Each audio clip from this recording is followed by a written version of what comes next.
It is an honor to be a guest to work, live, and play on these ancestral, traditional, unceded territories of the Okanagan Syilx Nation. David Wilson Sukanakan was born and raised in the Vernon area as a member of the Okanagan Indian Band. His art embraces his identity as an interior Salish person. In 2012, he won the BC Achievement Award for Aboriginal Art. In 2022, he designed the logos for the 2022 BC Games. David has shown extensively across BC and has completed many commendable public commissions. He articulates traditional motifs and portrays them in brilliant hues with acrylic paint. Inspired by pictographs, stories, Indigenous imagery from many ancient cultures. Join us as we visit this humble, quiet soul in his home studio here in Vernon, BC to learn more about his journey. I'm Carrie McLeod. Welcome to The Makers.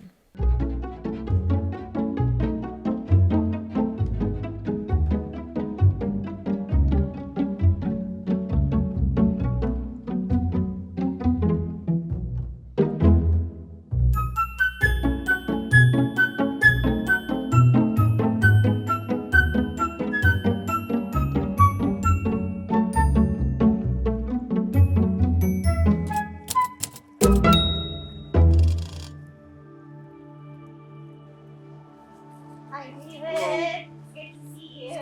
See you.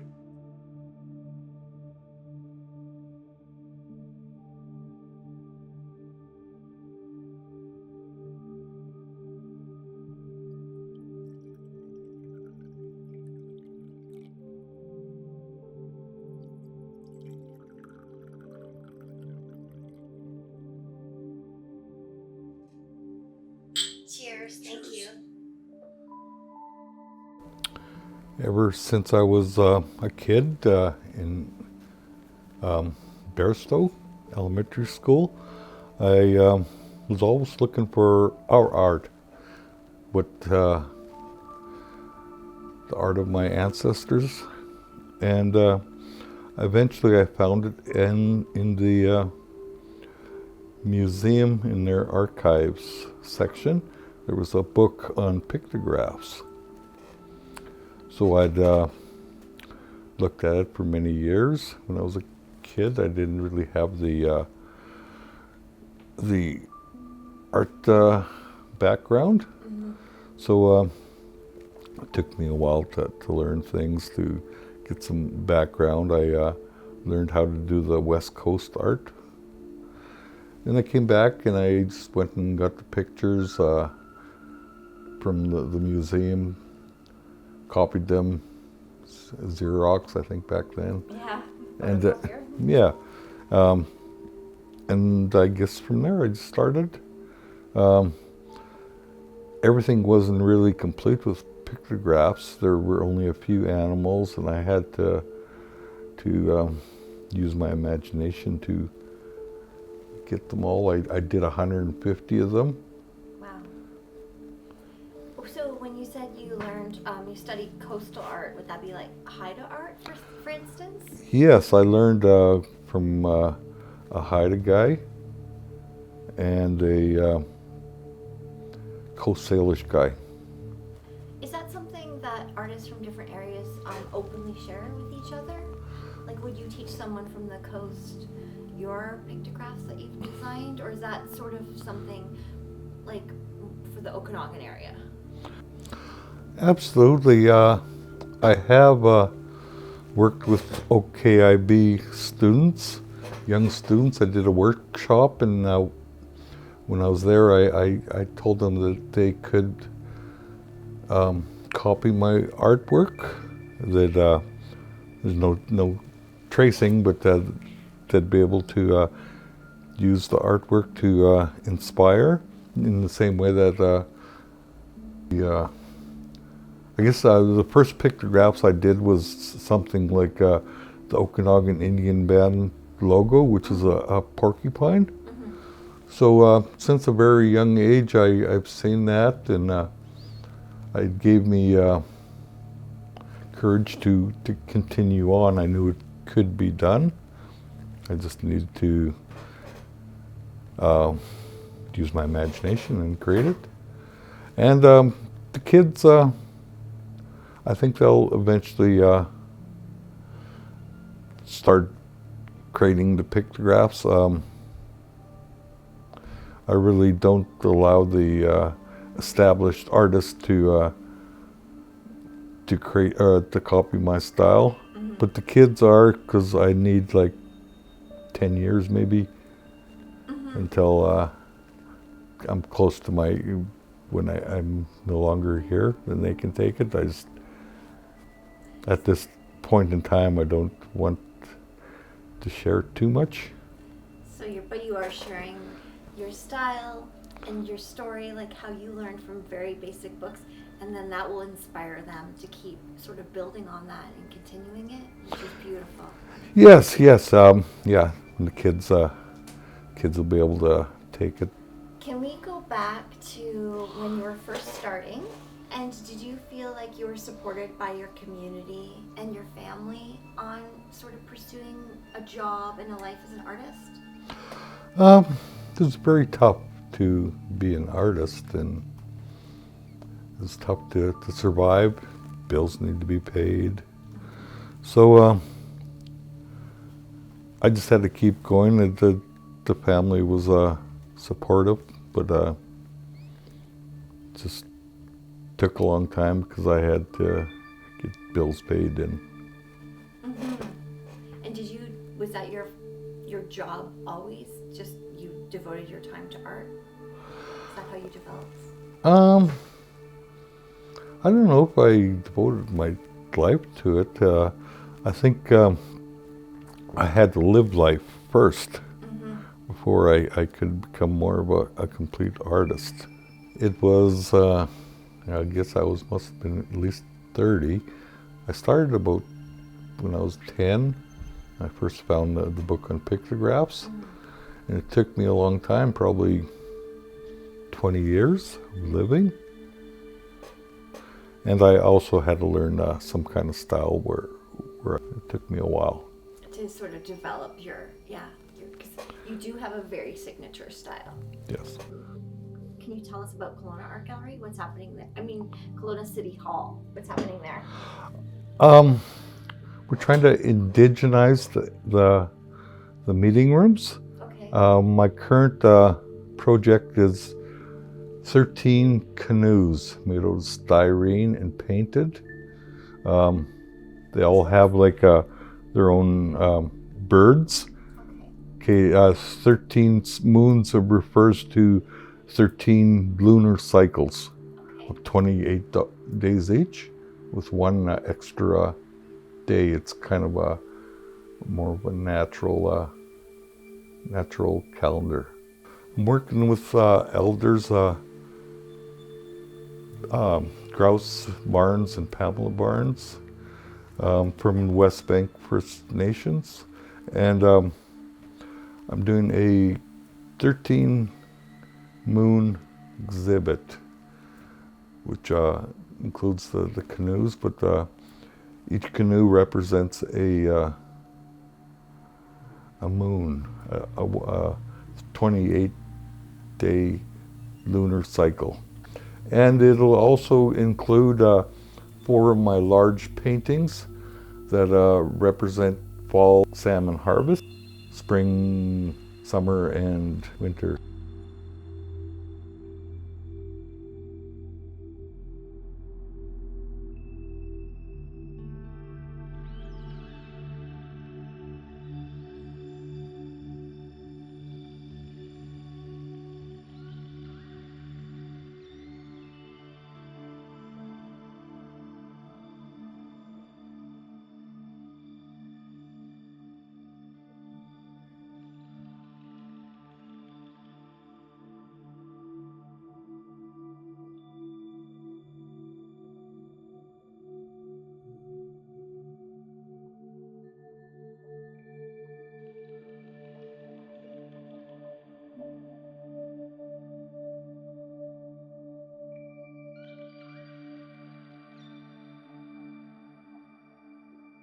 migrating Canadian geese. There's 3 of them. And it's a colorful picture. Is it based on a story or did you just create it? No, I just created it. Do you just have did you just imagine how things will be, or? I do usually have a story, but some of them are just pretty pictures. Okay.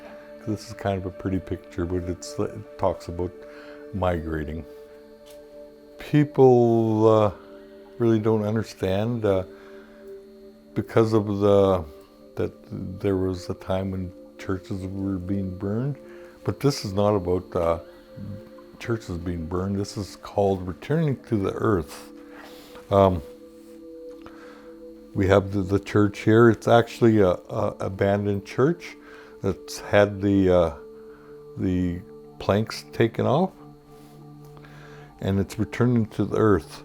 These are actually my surreal trees. So it's not about burning anything. We have some owls here, some eagles. There's one here with a fish. And there's one here. So I turned a more of a Christian type of Orthodox symbol, which I see here. Cross, but actually it to me is a medicine wheel. Oh. And I think it's something that would go with the teachings, eh? That's beautiful. And salmon? Yes, we have here, we have some rainbow trout. Oh, trout. This is a pine tree. There's some pine cones here. This is a caterpillar. It represents change. That's what this means. It turns into a butterfly? Is that Yes, what you mean? yes, it turns into something beautiful. Beautiful. And you've got the sort of sunset, like the undulating colors, like a sunset that are repeated from this painting. Yes, yeah, I use a lot of it. Some I use on moons, but usually the sun. Mm-hmm. Then these are all my pictographs. Most of these are the ones that I've created. So I would be like a bee. I think this is a kingfisher. Not sure what this one is. This is a hummingbird, magpie, beetle, moth. It caught my eye when we walked in. And it's a drum? Yes, yes. Can you tell us about that? Yeah, it's it's a drum. It's been around for a long time. It's lasted a long time. A lot of mine break, eh? But this is works very well. I use a lot of blue herrings. For some reason, I just like blue herrings with the rookery in town. Mm-hmm. I think Penticton has one too, but it's one of my favorite animals. It's a ancient water symbol. So it has the swirl, and we have a mountain goat. They have a pictograph very similar to this with a water, what looks like a water swirl. So that's where I got this idea from. It's beautiful. What about the imagery on the mountain goat's back? The patterns. Oh, here? Mm-hmm. This is just a person. He's actually holding what I think is a pail of water. Oh, okay. A lot of elders I see, they may be on a spiritual journey and they're holding a pail of water. Maybe it has to do something with the age of Aquarius. Oh. But I haven't asked them, but it's important to them, so that's why I put importance to it.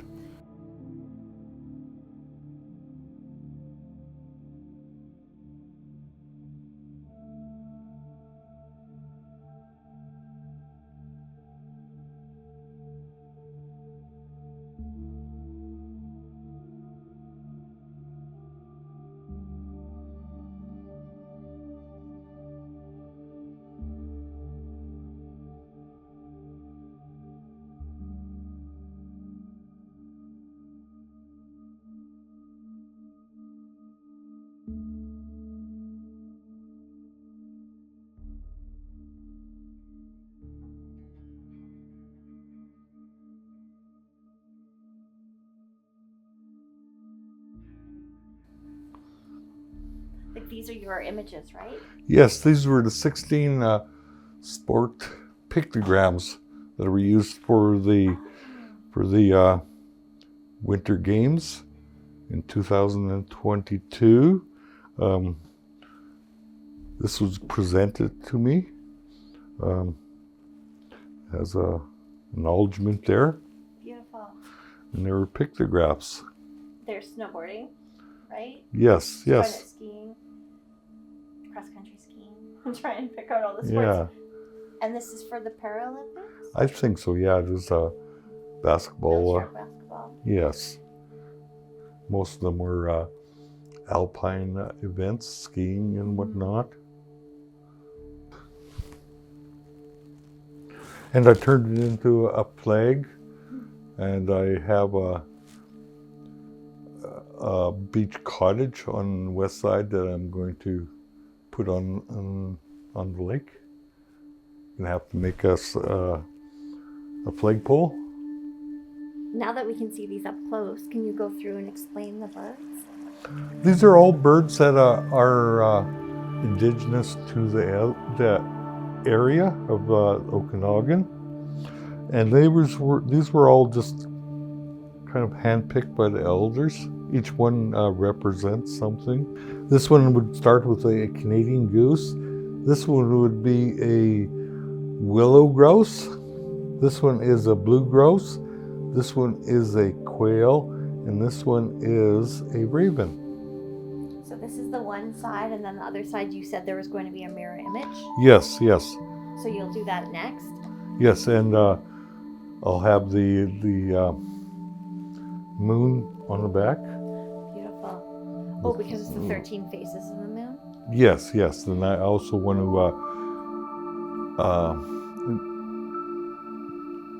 show that the seasons change. Okay, beautiful. And it looks like right here that you've started getting ready to paint the top?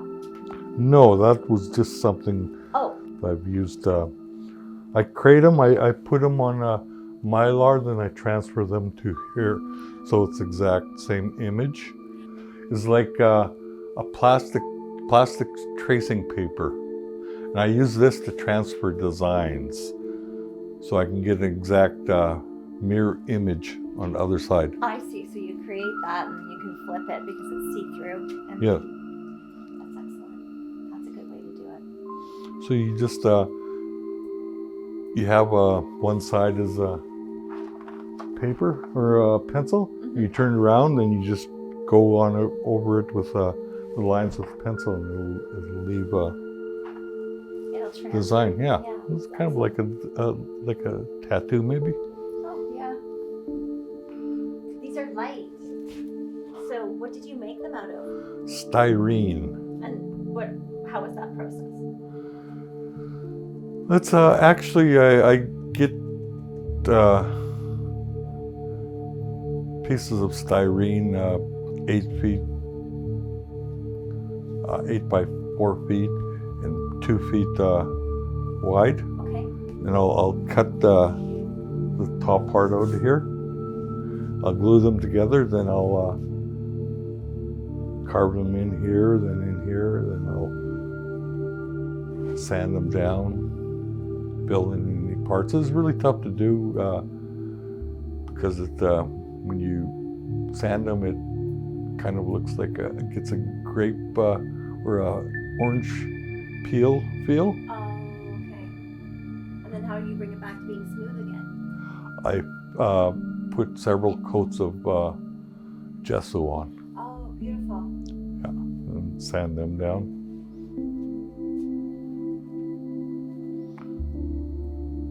News that represent the 13 lunar months in a year. Each has 28 days. There are significance for each one. I'd have to talk to the elders again about exactly what they were, but they have a bird for each month. There are some birds are like winter birds. Okay. So this would be a raven. It's around all year round. This migrates. I think this willow, these grouse stay here. Okay. They don't really fly very well, and the quail I think stays around too. He doesn't fly very well either. Yeah, you can't travel very far. Yes, this is my 7-year-old granddaughter, Michaela. This is one of her designs. She spent quite a bit of time to do this, and so she could give it to me, her grandfather.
David said something during our visit that deeply resonated with me. He said, "You need to live life first." Creative people often put tremendous pressure on themselves to reach unrealistic goals and perfect their crafts. This leads to a sense of artistic paralysis. Being a maker and living a creative life should never be a race. In living, you are learning, which will always help you grow. David took inspiration from 12 basic pictographs he found in a book as a child and spent years developing them into a series of 150 pictographs to portray the species of the Okanagan peoples and land. His distinctive style is opening doors for learning and sharing Indigenous history and values in spaces traditionally dominated by colonial narratives. I believe the work that David is creating will leave a lasting legacy towards reconciliation in our Okanagan Valley. Thank you for joining us for this segment of The Makers.